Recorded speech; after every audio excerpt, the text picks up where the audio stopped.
ensemble, rêve d'un monde nouveau.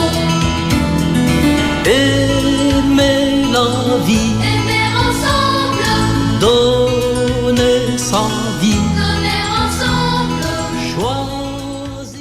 C'est parti pour l'émission Voici mon problème, chers auditeurs et auditrices de Radio Maria. Nous vous saluons et bienvenue à ces programmes psychologiques. Bonjour Papa André Sandalas. Bonjour Maman Régine et bonjour à tous nos chers auditeurs. Alors aujourd'hui on va parler de l'âge adulte tardif, au-delà de 60 ans.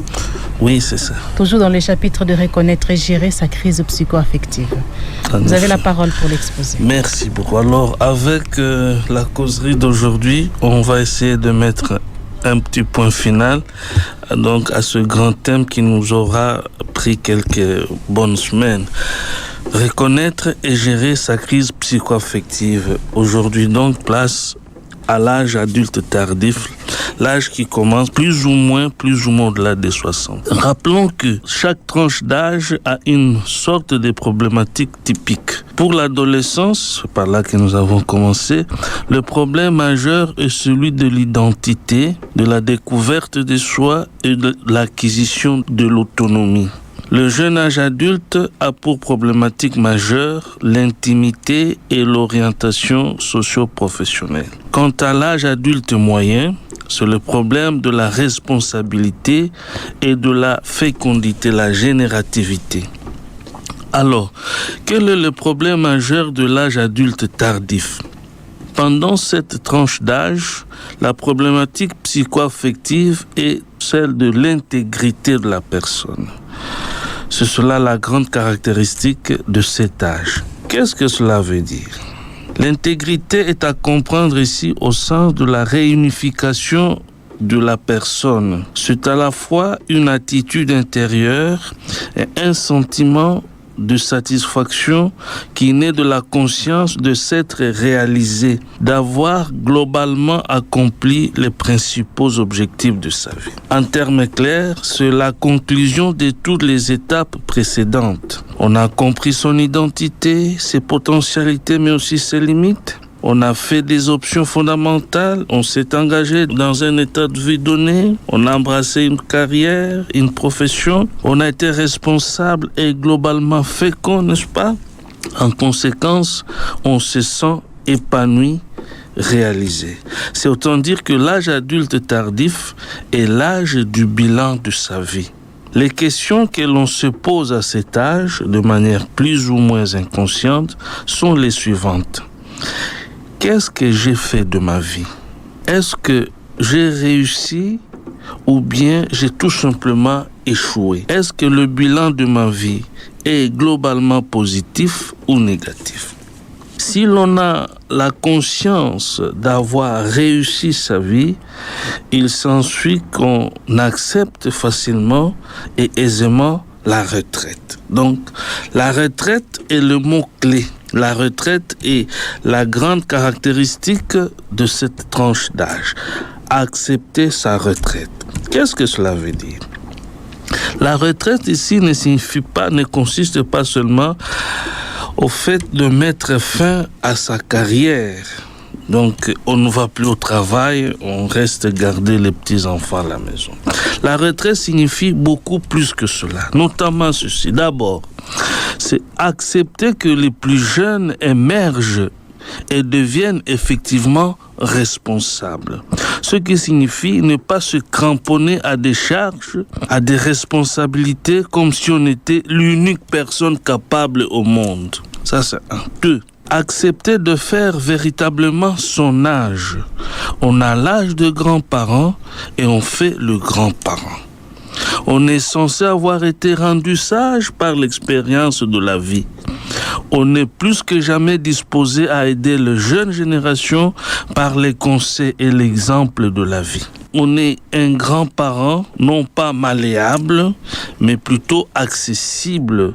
Celui qui se laisse aborder et consulter par les jeunes et se montre disposé à donner de son expertise de la vie. Troisièmement, c'est développer un bon sens de l'humour, ce qui montre qu'on est heureux et fier d'être grands-parents.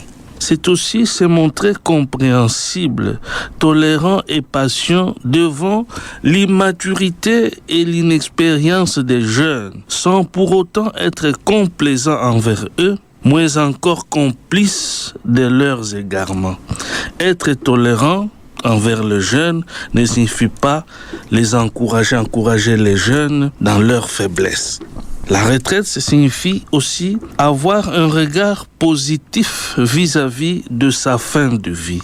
L'idée et surtout la réalité de la vieillesse évoque inéluctablement l'idée de devoir mourir. Pour une personne psychologiquement équilibrée, la perte graduelle, lente mais sûre de la vigueur et même de certaines facultés ne suscite pas de l'angoisse. Par contre, elle est assumée par une attitude positive envers la mort. La responsabilisation des jeunes, l'acceptation de ne pas se mettre au centre de tout pendant que l'on perd graduellement ses capacités, c'est-à-dire l'acceptation de jouer un rôle de troisième plan, en étant parfois un simple conseiller pour les nouvelles générations, tout cela, ça fait autant d'indices d'un esprit équilibré qui non seulement est satisfait d'avoir globalement bien joué son rôle au sein de la société, mais surtout accepte que tôt ou tard, la vie doit finir et qu'il faut accepter de céder sa place aux plus jeunes, aux jeunes générations qui ont encore de la force et de bonnes ambitions constructives, même s'ils peuvent se montrer inexpérimentés, maladroits parfois. C'est cela, donc, les grandes caractéristiques qui sont la manifestation, bien sûr, autant d'expressions, de cette grandissime caractéristique de l'âge adulte tardif, l'acceptation d'aller en retraite. Question très importante. Qu'arriverait-il à un sujet, qui, plus ou moins inconsciemment, percevrait sa vie comme ayant été globalement un échec? Quelqu'un qui a la conscience d'avoir échoué sa vie. Dans un pareil cas, on traverse une crise psycho-affective qu'on appelle crise de désespoir. La crise de désespoir se caractérise par des attitudes et des comportements suivants. 1. La jalousie envers les plus jeunes.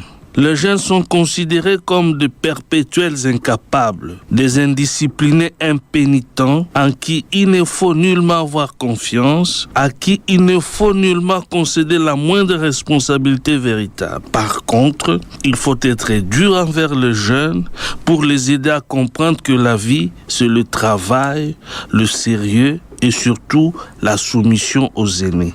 On connaît des grands-parents, n'est-ce pas? Des grands-parents qui sont intraitables et très intolérants envers leurs petits-fils. On connaît aussi un phénomène très répandu, presque dans toutes les cultures, un phénomène qui consiste à chercher à contrôler le foyer, donc la vie conjugale de son fils, donc la famille de son fils, surtout de la part des mères, avec comme conséquence un conflit plus ou moins ouvert entre la belle-mère et la femme de son fils. Ce phénomène relèverait dans beaucoup de cas de cette jalousie inconsciente et inavouée de la part des personnes âgées.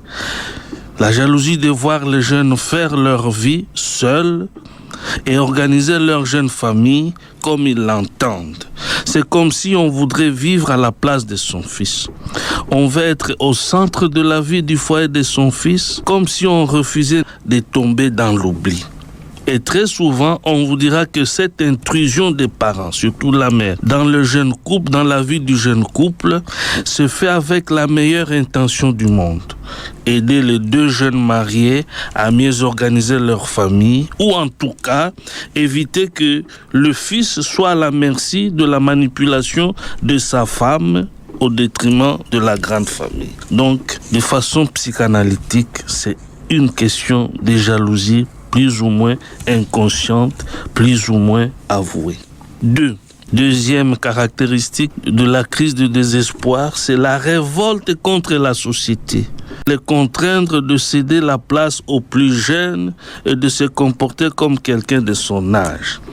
Par conséquent, on est plein de critiques envers une société perçue plus à tort qu'à raison, comme n'ayant aucun respect pour les personnes âgées et trop désordonnée du fait de trop de laxisme envers les jeunes générations. Troisième caractéristique, la dépression, ce qui est typique du désespoir. On a une vision pessimiste de la vie et de la société. Cela n'est rien d'autre qu'une projection de son propre monde intérieur, lequel monde est perçu comme une faillite et déplaisant. Pour fuir cette tendance à la dépression, on peut se donner à la consommation de l'alcool ou d'autres produits psychoactifs très forts et même illégaux et susceptibles de créer une dépendance psychopathologique. Quatrième et dernière caractéristique, je vous propose le déni de vieillesse. On refuse sciemment de mener un style de vie qui reflète son âge. D'ailleurs, dans certaines cultures, le terme de vieillesse est très délicat. Sonne souvent comme une insulte, une marginalisation. Des comportements typiques d'adolescents que l'on peut observer chez certaines personnes âgées, non pas de façon occasionnelle, comme pour se divertir, ou sporadique, n'est-ce pas, mais comme caractérisant leur style de vie, eh bien, ce sont des comportements qu'on pourrait qualifier de compensation, de rattrapage, comportements de rattrapage, ou encore des comportements de déni de la réalité de vieillesse. Pourquoi ? Eh bien, parce que soit on a plus ou moins raté son adolescence, alors on veut se rattraper, même à 65 ans et même à 70 ans. Soit on a été trop adolescent, le milieu éducatif n'a pas su contenir et canaliser l'énergie typique de l'adolescence et malheureusement, on est resté adolescent à vie. On est un adolescent perpétuel, incapable de gérer son autonomie, incapable surtout d'être responsable envers soi-même et envers autrui, envers la communauté, la société. Incapable de circonscrire le bien, donc de percevoir le bien et non pas le plaisir. Incapable de ne pas confondre le bien et le plaisir. Donc, circonscrire le bien, vouloir le bien et persévérer dans la poursuite du bien, serait-ce au prix des sacrifices, au prix d'abnégation. Ce déni de vieillesse n'épargne pas, permettez-moi, le secteur de la sexualité, surtout chez les hommes. Autrefois, M. XY était bien capable d'honorer sa belle colombe, n'est-ce pas, plusieurs fois par semaine. Il mettait 5, 7, même 8 fois par semaine. C'était la belle époque. À 65-70 ans, on peut se voir obligé par sa biologie se contenter que d'une petite fois par tous les mois, sinon tous les 2 mois. Si on n'est pas bien équilibré dans sa tête, cela semblerait un affront insupportable et une perte inacceptable de son humanité, de sa virilité, n'est-ce pas? Alors, pour détourner ces contraintes de sa biologie, le gaillard XY se sent obligé de recourir à des produits synthétiques ou à des racines, à des potions, n'est-ce pas? À des corses d'arbres pour renforcer sa virilité. La conséquence de ces pratiques et que on soumet son anatomie, son appareil circulatoire en particulier, à un rythme qui n'est pas de son âge. On veut vivre, on a 65-70 ans, on veut vivre comme si on avait encore 30 ans. Permettez-moi cette image, même si il a 6 ballons d'or à son actif, on ne devrait pas demander à un Lionel Messi, frôlant là les 35 ans, de courir et de jouer comme lorsqu'il avait encore 20-25 ans. Ce serait injuste et inhumain. À l'âge de 65 ans, s'efforcer de mener une vie sexuelle d'un jeune adulte de 30-40 ans, c'est se montrer psychologiquement déséquilibré et mettre inutilement sa vie en danger.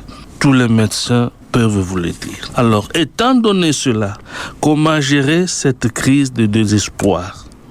Pour répondre à cette question, nous vous proposons brièvement 4 petites choses. Premièrement, il faut apprendre à être fier et content de vous-même, de votre âge.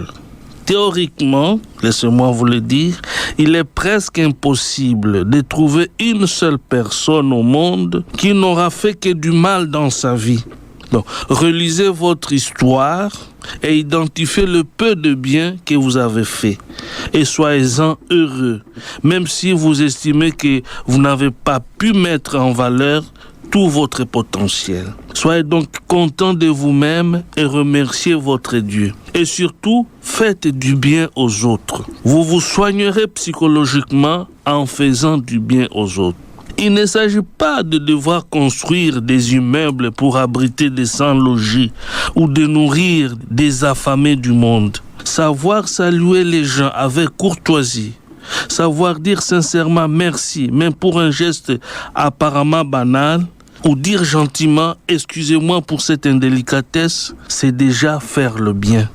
Ne pas se laisser se réaliser la douce tentation d'abuser de la fille et du voisin, que vous avez peut-être vu grandir et qui vous appelle affectueusement et respectueusement papa, c'est déjà faire le bien. Ne pas rire de la voisine qui s'est fait injurier ou tabasser par son mari, c'est déjà faire le bien.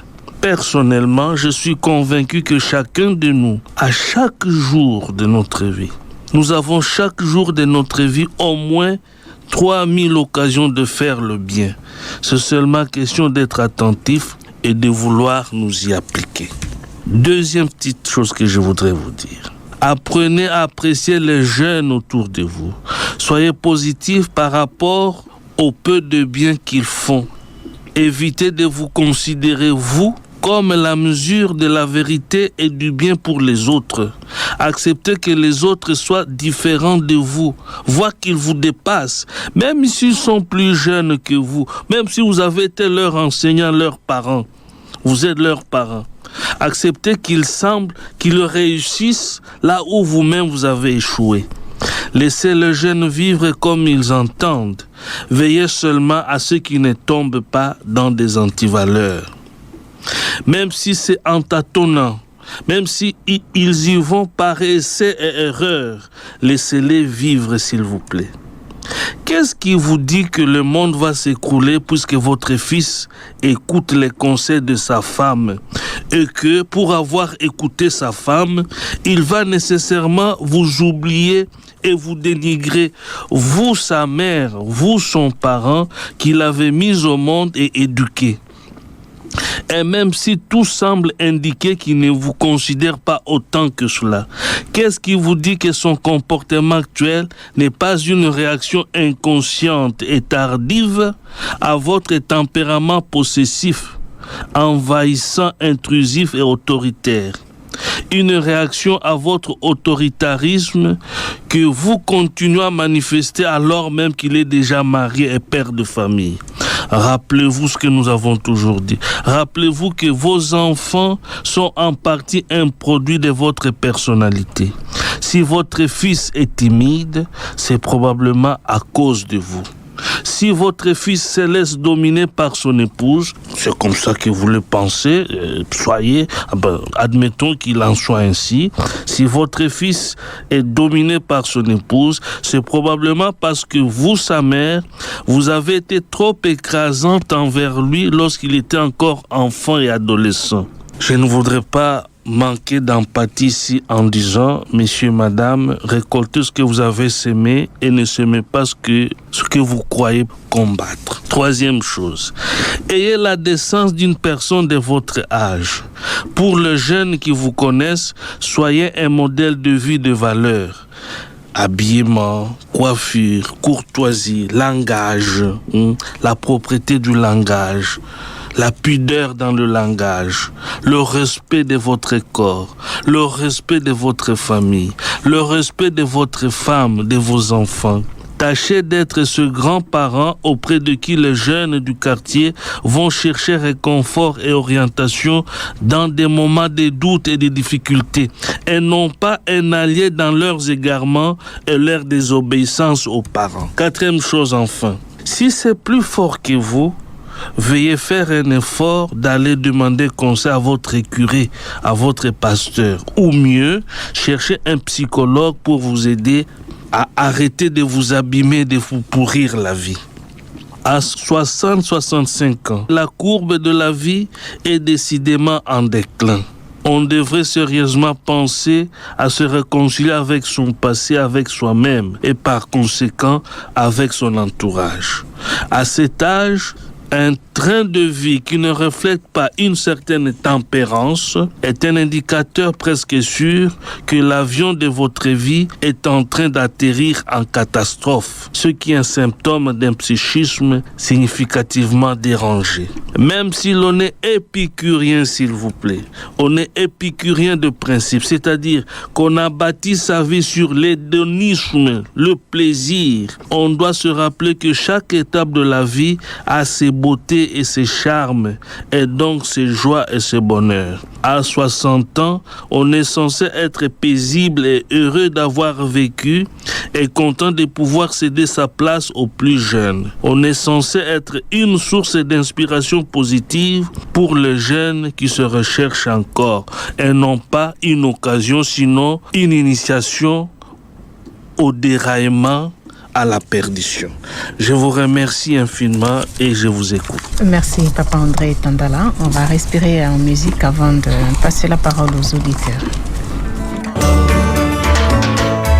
Vivre est une belle aventure. Rien n'est facile, c'est certain. Nous nous battrons à la mesure de notre amour et de nos liens. Ceux qui vivent sont ceux qui luttent. Tous les partants, tous les gagnants, qui se relèvent après la chute pour que demain soit différent. Merci à Jean-Claude Guénada qui nous chante Vivre est une belle aventure. Cette vie est une belle aventure. Il faut vraiment beaucoup de sagesse, beaucoup de maîtrise pour bien gérer cette vie. À présent, nous allons vous passer la parole. Vous composez le 082 016 35 12, le 090 68 16 742, 084 10 78 364 et le 09 98 23 97 23. Vous composez ce numéro pour 66 098. Bonjour ma radio et merci beaucoup pour cette belle émission. J'ai l'impression que normalement, il serait mieux d'apprendre ceci aux parents. Dans la culture de chez nous, les gens n'aiment pas prendre la retraite ou aller en retraite. C'est Étienne de Marie depuis Notre-Dame du Congo. Votre réaction? Merci beaucoup. Il faut comprendre que il faut pas faire une sorte d'amalgame. Si vous remontez aux temps anciens, n'est-ce pas, les sages du village n'étaient pas toujours ceux qui étaient comme des, qu'on pourrait, si vous passez l'expression, des sénateurs. Donc on les consultait, mais c'était des jeunes adultes qui avaient des responsabilités. Alors dire qu'ici chez nous, dans nos cultures, on ne veut pas prendre la retraite, je pense que c'est un peu exagéré. La retraite, on la prend, sauf que ça dépend d'une famille à une autre, d'un parent à l'autre, je crois. Il y a des parents qui savent responsabiliser les enfants, il y en a d'autres qui le font, en tout cas moins. C'est un peu ça. Mais votre contribution, il faut la considérer à sa juste valeur. Vous dites bien, il faut dire ça aux parents, mais les non-parents d'aujourd'hui sont appelés à être parents de demain. Donc les jeunes qui nous écoutent savent que tôt ou tard, ils doivent céder leur place à ceux qui viendront après eux. Voilà, merci beaucoup. Nous allons aussi prendre un autre message. Bonjour Papa André, bonjour Maman Régine, merci pour cette émission. Papa, j'ai 58 ans. Je n'ai pas trop vécu la vie sexuelle pendant ma jeunesse, mais j'ai l'impression de rattraper une chose que j'avais perdue. Quelle est votre réaction? Anonymat. Bon. faites-le en bonne et due forme, ça veut dire selon vos valeurs, votre religion, ce que vous dit votre pasteur, votre curé. Ça serait bien que vous soyez mariés et que vous le fassiez en forme selon les normes de croyance de votre religion. Je vous encourage, mais tenez compte que, je ne sais pas si vous êtes un homme, une dame, si vous êtes un homme, eh bien, tenez compte de l'âge, parce que des exceptions, il y en a bien sûr, mais la biologie a ses impératifs qu'il faut absolument prendre en considération. Moi, je ne peux que vous souhaiter d'être heureux et joyeux dans votre vie. Voilà. Bonjour, que dire d'un papa de 70 ans qui continue à fréquenter les maîtresses? C'est ce que nous sommes en train de dire. À 70 ans, c'est l'âge du bilan. Vous avez compris? Alors, c'est quelqu'un qui veut se rattraper peut-être, nous l'avons suffisamment dit, je crois. Peut-être il a été trop adolescent, il est resté comme ça, ou il est en train de se rattraper. Ça serait bien de parler avec, si c'est votre parent ou ami, vous le connaissez, essayez de l'aborder gentiment et faites-lui comprendre certaines choses qu'à 70 ans, on ne devrait pas s'exposer comme ça. On devrait déjà penser à faire ses valises.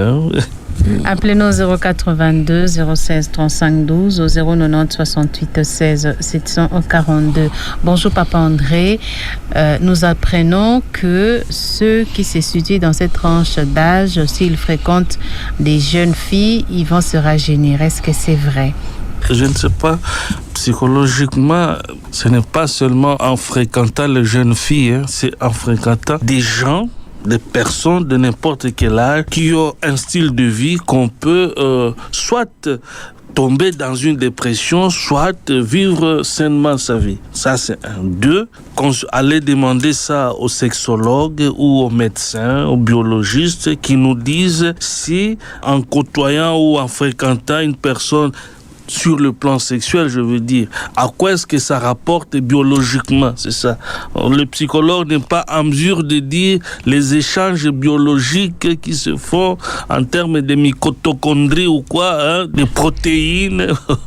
Si vous avez 50 ans et vous sortez avec une femme de 20 ans régulièrement, est-ce que ça va vous rajeunir? Votre biologie va ressembler à celle d'une personne de 35 ans par conséquent. C'est ça, c'est comme ça que je comprends la gueule. Oui, mais psychologiquement, sérieusement parlant, psychologiquement, c'est en fréquentant un monde, donc une catégorie de gens, d'un style de vie que vous pouvez soit vous améliorer, soit vous abîmer davantage. C'est un peu ça. Sur le plan psychologique, j'insiste. Voilà. Bonjour Papa André et Maman Régine, merci pour cette belle émission. Que dites-vous de femmes qui se moquent de leur mari, qui n'ont plus de virilité d'autant et qui sont obligées de chercher comment se renforcer au risque de sa vie? C'est le frère Pierre. Merci beaucoup frère Pierre et mes salutations à vous. Le mot qui ferait sursauter ici et ferait froid dans le dos, c'est le verbe se moquer. Quand on se moque de son conjoint, c'est qu'on n'a pas compris un certain nombre de choses dans sa vie. Nous le disions, je crois, la fois dernière. Mon conjoint, c'est une partie de moi. Alors, si mon conjoint a des faiblesses, j'ai le devoir, n'est-ce pas, d'assumer cela. Et je dois me comporter de telle manière que les faiblesses de mon conjoint ne soient pas une occasion, n'est-ce pas, d'abîmer ma relation avec mon conjoint. Donc, si je me moque de mon conjoint, de ma conjointe, ça veut dire que moi aussi, j'ai besoin qu'on m'aide. Une femme qui se moque de son mari, c'est pas bon. Disons que, psychologiquement parlant, il a beaucoup de choses à apprendre, à assumer. Ensuite, on peut aider son mari qui a des difficultés sur le plan sexuel en l'amenant, en lui conseillant d'aller voir un médecin, un sexologue. C'est pas forcément qu'il faut recourir automatiquement aux racines et aux écorces d'arbres, je ne sais pas. Ça paraît une question banale, mais c'est profond cette question. Dans la psychopathologie, il y a ce qu'on appelle les troubles des sexualités. Et parmi ces troubles des sexualités, il y a ce qu'on appelle les troubles de l'érection chez l'homme, et les troubles de l'orgasme. Donc tout ça, ça fait que il y a des raisons psychologiques qui peuvent faire qu'un homme ne soit plus en mesure de mener sa vie sexuelle comme il se doit. Voilà.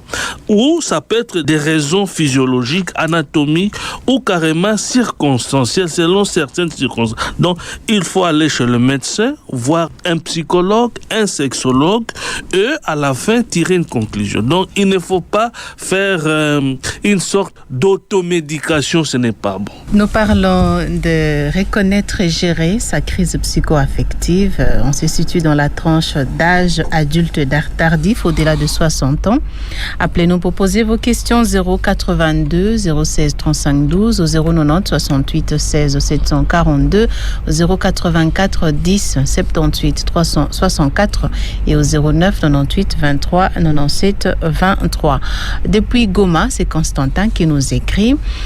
Bonjour Papa André, Maman Régine, merci beaucoup Papa pour ces enseignements. Que dites-vous de l'adage qui stipule que l'enfant vous sera reconnaissant de l'avoir forcé et il vous méprisera de l'avoir flatté? Deuxième préoccupation, est-ce que l'habillement actuel de nos filles ne peut pas être à la base de manque de maîtrise pour certaines personnes âgées? Voilà les deux questions de Constantin depuis Goma. Je n'ai pas bien suivi la deuxième question. Il dit ceci, est-ce que l'habillement actuel de nos filles ne peut pas être à la base de manque de maîtrise pour certaines personnes âgées? Oui, bien sûr, mais les jeunes sortent d'où? De nulle part, de nos forêts ou de nos rivières. C'est des jeunes qui viennent de nos familles.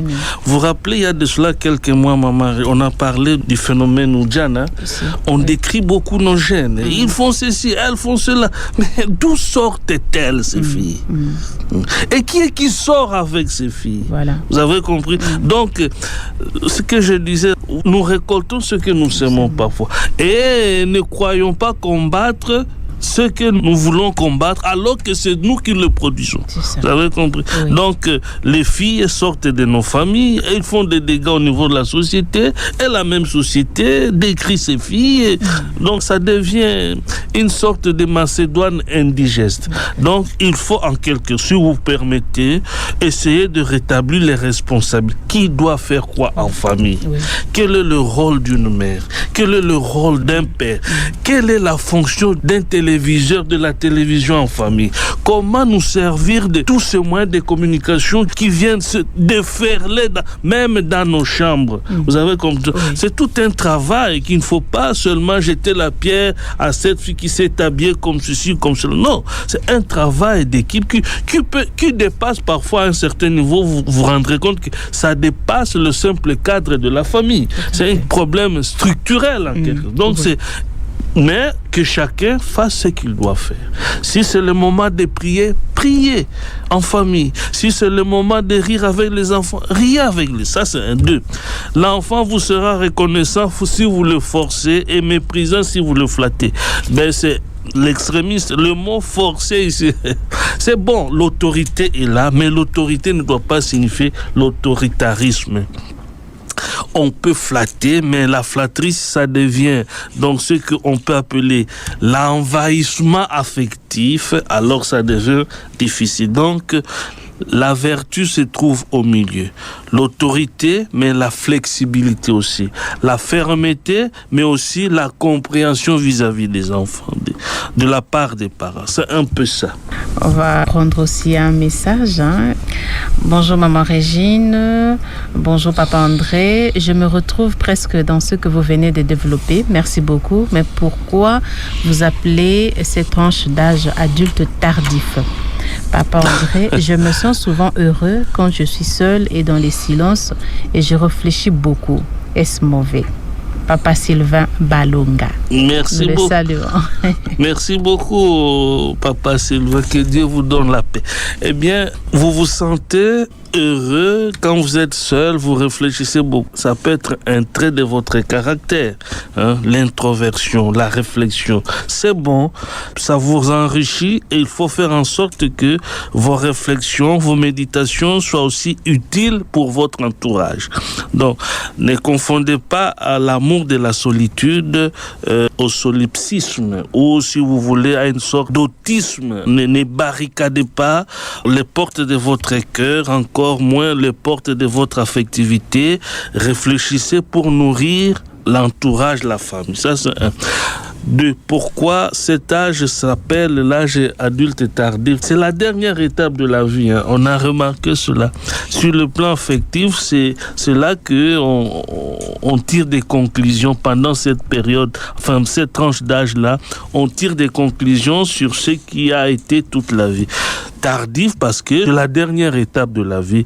On appelle le développement psychosocial de l'individu, qui est aussi le développement psycho-affectif. C'est la dernière étape du développement humain sur le plan psychologique. Voilà. On va écouter Joseph de Marie à travers ses voices. Bonjour maman Régine, bonjour cher papa, meilleurs vœux. Que dites-vous de cet adage? La jeunesse, c'est dans le mental, quand bien même le corps est vieillissant. On peut toujours rester jeune dans le mental. Ma deuxième question, lorsqu'un vieux met souvent du bleck dans ses cheveux et n'accepte pas, ou du moins ne supporte pas ses cheveux blanches, et lorsqu'aussi un jeune homme teinte ses cheveux en couleur blanche pour paraître un peu comme un vieux sage, et c'est un déséquilibre au niveau psychologique. Pour terminer, la modernisation n'est-elle pas aussi à la base des crises de jalousie? Exemple, lorsqu'on voit un jeune manipulé avec aisance un téléphone Android, etc., on se dit quand même quelque part qu'on a raté de croquer à pleines dents certaines modernisations et on s'en veut un peu éperdument, cher papa. Merci beaucoup et bonne journée. Merci Joseph de Marie. Papa André. Merci beaucoup pour ces questions. La vieillesse est dans le mental, et donc aussi la jeunesse est dans le mental. Quand nous avons commencé à épingler, n'est-ce pas, dans ce thème, les caractéristiques de chaque tranche d'âge, en commençant par l'adolescent, nous avons donné certaines caractéristiques typiques de l'adolescence. Entre autres, l'extrémisme, l'extraversion, le masque social, les contradictions, etc., etc. Ça, c'est l'adolescence. Et quand vous arrivez à 50 ans, avec des caractéristiques comme ça dans votre psychisme, ça veut dire il y a un ça ne va pas. Une personne de 50 ans, autant extrémiste qu'un adolescent de 17 ans, ça ne va pas. À 50 ans, on doit être en mesure de comprendre qu'un individu reste unique, mais avec ses points forts, mais aussi ses points faibles. L'adolescence, c'est en quelque sorte un temps de clivage. Vous avez compris? Alors que l'âge adulte, c'est l'âge où on commence à réconcilier la réalité, à voir la réalité unifiée. Soit soi-même, soit la réalité extérieure à soi. Donc, dire que la vieillesse est dans le mental, moi je pense que ce n'est pas très propre. La vieillesse, ce n'est pas seulement le mental comme pensée, comme principe moral, mais le mental comme fonctionnement psychologique. Je trouve que ça reste discutable. Un vieux qui se fait coiffer comme un jeune homme et vice-versa. Si c'est caractéristique, la coiffure c'est une façon de prendre soin de son corps, hein, mais si vous pensez qu'en vous coiffant comme ça, vous le faites pour refuser d'être appelé pépé ou mémé, ça dérange quelque part. Donc, il y a quelque chose qui cloche. Soyez heureux. Mais si vous êtes, par exemple, vous n'avez pas de cheveux qui vous permettent, n'est-ce pas, de vous faire coiffer comme un jeune de 17 ans. Hein, vous êtes chauve, vous faites quoi? Vous allez chercher une perruque ou quoi? Vous comprenez? Donc, soyez heureux d'être ce que vous êtes selon votre âge. Modernité, est-ce une base de la crise de jalousie parce que les personnes âgées pensent que les jeunes générations sont favorisées, n'est-ce pas? Mais vous prenez la modernité seulement dans ce sens-là. La modernité, même les anciens aussi peuvent communiquer. On peut avoir 70 ans et manipuler un téléphone. La jalousie est un symptôme d'un déséquilibre qui remonte depuis l'enfance. Alors, si vous êtes jaloux, ce n'est pas parce que vous manquez un téléphone, mais parce que fondamentalement, laissez-moi vous le rappeler, fondamentalement, excusez-moi, je ne veux pas exagérer, je ne veux pas qu'on rie, mais c'est comme ça. Fondamentalement, vous manquez le sein maternel. La jalousie, c'est aussi parce que, fondamentalement, vous manquez votre père dans votre tête. Vous manquez les parents, alors vous vous rabattez sur les objets, sur l'argent, etc. Okay. Donc, la jalousie, ce n'est pas seulement ça. Merci beaucoup. Merci, Papa André. C'est déjà la fin. Un dernier mot. Je vous remercie beaucoup. Oui. Bonne année à vous tous. Nous sommes heureux d'avoir partagé avec vous cette dernière causerie de ce thème, reconnaître et gérer nos crises psycho-affectives. Depuis l'enfance jusqu'à 65 ans, ça fait 8 étapes. Mais nous avons parcouru des étapes, nous avons passé en revue des étapes où on est susceptible d'introspection. Ça veut dire de relire sa vie pour s'améliorer, notamment l'adolescence, le jeune âge adulte, l'âge adulte moyen et l'âge adulte tardif. Donc, tout compte fait, chaque étape a ses hauts et ses bas. Chaque étape a ses faiblesses, mais aussi ses grandeurs. Mais 60-65 ans, si vous estimez que vous avez encore tendance à vous comporter comme si vous aviez 30 ans, voire 17 ans, excusez-moi, il est temps que vous mettiez les pendules à l'heure. Si vous n'êtes pas capable de vous maîtriser vous-même, allez voir votre écurie, s'il vous plaît. Parce que la vie... je vais finir par ça. Un proverbe chinois dit ceci. La vie de l'homme est comme une bougie allumée dans le vent. Ça veut dire, elle peut s'éteindre à tout moment. À 65 ans, je vous souhaite tout le meilleur du monde, mais pensez que Dieu aussi a ses programmes, il a ses projets. Qu'est-ce qui vous assure que c'est l'année prochaine que vous mettrez fin à vos comportements d'adolescent? Donc, commencez déjà à faire le bilan de la vie et comportez-vous en homme adulte. Je vous remercie beaucoup et nous serons heureux de partager encore une fois prochainement sur un autre thème que nous allons vous préciser bientôt. Si vous voulez, je peux donner le numéro, maman. Allez-y, Papa André. Si vous voulez continuer la causerie d'une façon ou d'une autre, vous pouvez appeler au 085 044 22 39. Ou bien vous appelez au 082 20 029 18. Merci encore une fois, bonne année. Merci beaucoup, Papa André, cher auditeur de Radio Maria. Nous vous remercions aussi d'avoir été avec nous depuis le début de ces grands chapitres sur reconnaître et gérer sa crise psycho-affective. C'est aujourd'hui que nous bouclons ces grands chapitres. Merci pour votre fidélité à ces programmes psychologiques. On se retrouve avec Papa André dans 2 semaines en direct. Merci et vous pouvez suivre cette émission en rediffusion chaque dimanche à 13h, heure de Kinshasa.